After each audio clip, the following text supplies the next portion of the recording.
Peneliti vulkanologi Surono memastikan bahwa letusan Gunung Anak Krakatau tidak akan membesar, terutama setelah beberapa belakangan ini mengalami erupsi. Pria yang sering disapa Mbah Rono ini, ia mengatakan bahwa material letusan dari Gunung Anak Krakatau akan jatuh tak jauh di sekitar gunung, sehingga tidak akan berdampak luas. Ia pun mengibaratkan letusan Gunung Anak Krakatau ibarat seperti anak kecil yang dinamis. Tidak akan letusan Gunung Anak Krakatau menjadi besar. Material letusannya jatuh di sekitar untuk membentuk tubuh Gunung Anak Krakatau supaya jadi tinggi dan besar, begitu kata Mbah Rono. Oleh karena itu, ia optimis akan kondisi Gunung Anak Krakatau ke depan akan baik-baik saja. Bahkan status siaga untuk gunung ini sudah cukup tinggi dan tidak akan meningkat kembali. Untuk diketahui, Badan Geologi Kementerian Energi dan Sumber Daya Mineral atau ESDM menaikkan status Gunung Anak Krakatau dari yang sebelumnya di level 2 waspada menjadi level 3 siaga. Akibat dari meningkatnya status Gunung Anak Krakatau ini, pemerintah mengimbau masyarakat tetap waspada dari potensi tsunami. Sebelumnya, Kepala Pusat Vulkanologi dan Mitigasi Bencana Geologi Hendra Gunawan mengatakan bahwa pihaknya terus berkoordinasi dengan berbagai pihak terkait status naiknya anak Gunung Krakatau dari level waspada menjadi siaga. Kami Badan Geologi terus berkoordinasi dengan BMKG karena terdapat bahaya dari erupsi Gunung Anak Krakatau, yaitu bahaya longsor. Begitu ujarnya dalam konferensi pers secara virtual. Namun demikian, mengingat kondisi tubuh Gunung Anak Krakatau saat ini masih terbilang cukup kecil, maka potensi longsor gunung berapi ini diharapkan tidak begitu besar. Oleh sebab itu, ke depan Badan Geologi akan terus melakukan sejumlah evaluasi mengenai potensi bahaya dari longsor tersebut. Ia pun membeberkan bahwa sejak April 2022, anak Gunung Krakatau tengah dalam periode erupsi. Bahkan dalam 3 hari terakhir ini, 3 kolom abu akibat erupsi teramati kurang lebih mencapai 3.000 meter.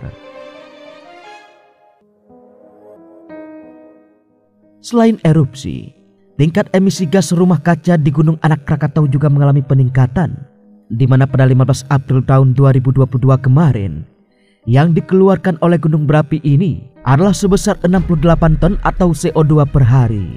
Sementara 17 April 2022, 181 ton CO2 per hari. Dan terakhir, pada 23 April melonjak drastis menjadi 9.000 ton CO2 per hari.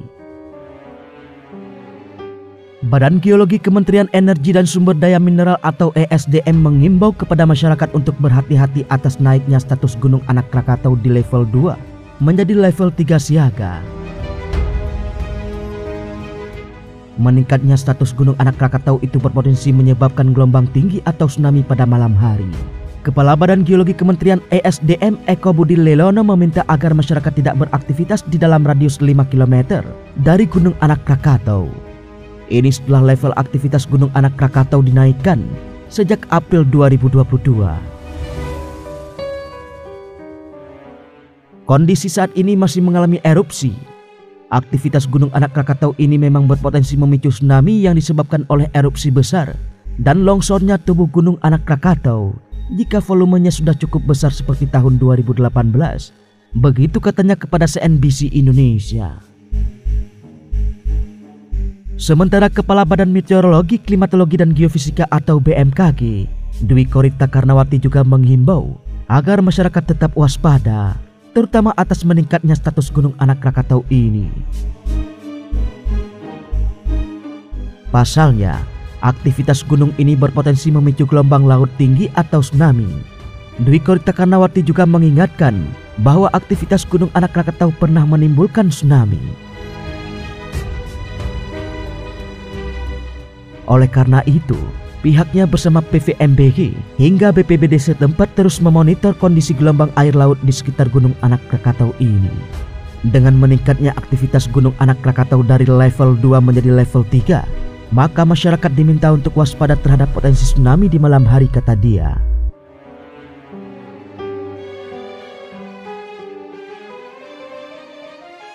Dia pun menjelaskan bahwa kewaspadaan itu diperlukan mengingat di malam hari petugas kesulitan untuk dapat melintas aktivitas Gunung Anak Krakatau secara visual.